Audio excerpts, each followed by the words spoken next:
سکتے ہیں، اس کو مانے ہو شادی بھی ہو جائے گی نا، اور انجوائے کرو، مزے کرو بھائی، شادی بھی ہو جائے گی، نکاح بھی ہو جائے گا۔ وہ اتنا آسان طریقے، اور ہم مشکل میں پڑے ہوئے، چلو بھی صبح دکان، بغیر نماز کے دکان پہ جا رہا ہے، بغیر سورہ یاسین کے دکان پہ جا رہا ہے، ارے بھائی بنتی ہوئی نظر آ رہی ہے، حقیقت میں بگڑتی ہوئی نظر آ رہی ہے، لاکھوں تم نے کما لی ہے، فجر چھوڑ کے کمایا ہے، قرآن کی تلاوت سورہ یاسین چھوڑ کے اگر تم دکان پہ گئے ہو، یہ ڈائری پہ لکھ لو، سونے کے پانی سے لکھ لو، تباہ ہو جاؤ گے، ناکام ہو جاؤ گے۔ کیوں؟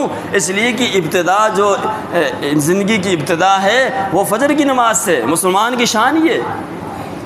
تو بھائی سب تیار ہیں اس کے لیے نا؟ آخری بات جو آپ سے کرنی ہے، میں اپنی باتوں کو دوبارہ ریپیٹ کر دوں۔ سب سے پہلی بات میں نے آپ سے ذکر کی کہ اپنے آپ کو مسجد کی چار دیواری سے جوڑیں۔ جو آدمی یہ سمجھ رہا ہے کہ مسجد کی چار دیواری سے باہر میرے مسئلے حل ہوں گے، یہ بیوقوف بھی اور احمق بھی، یہ بہت پریشان ہے۔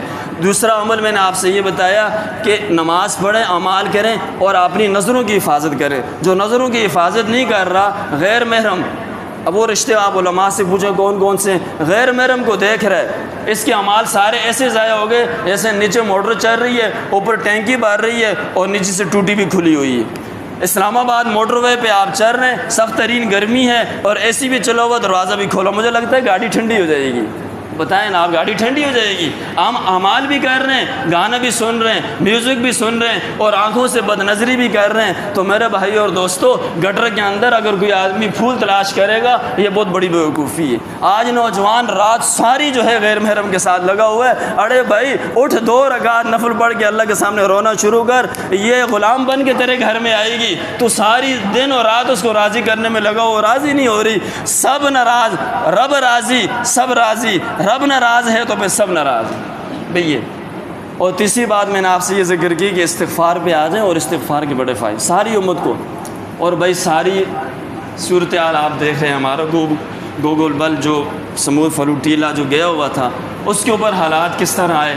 اسرائیل جو ہے وہ اپنی خارجیت دکھا رہا ہے، اور چیتڑے جو ہے نوجوانوں کے، بچوں کے، وہ ہواؤں میں بکھر رہے ہیں۔ تو بھائی ایک درد رکھنا، ان کے لیے دعائیں کرنا، ان کے ساتھ تعاون کرنا، اور جو اس وقت جو ہے وہ ان کو روکا ہوا ہے، کشتیاں روکی ہوئی ہیں، تو ہمارا حق بنتا ہے ہم ان کے لیے دعا کریں۔ اسی طرح مختلف جگہوں پہ کیا مظلوم لوگ ہیں، کشمیر میں آپ دیکھیں، بنیر میں دیکھیں، سوات میں دیکھیں، احمد پور شرق یا پورا کا پورا اڑ گیا۔ علماء کرام سے آپ تعلق رکھیں، ماشاءاللہ لاکھوں کے حساب سے علماء کرام نے جا کے ان کے ساتھ تعاون کیا۔ ہمارے کشمیر میں ایک پل تھا مچھیارا، وہ اڑا تو دائیں بائیں کیا علاقے آپس میں کنٹیکٹ ختم، سکول کا کام ختم، سب ختم۔ وہ اللہ جزائے خیر دے۔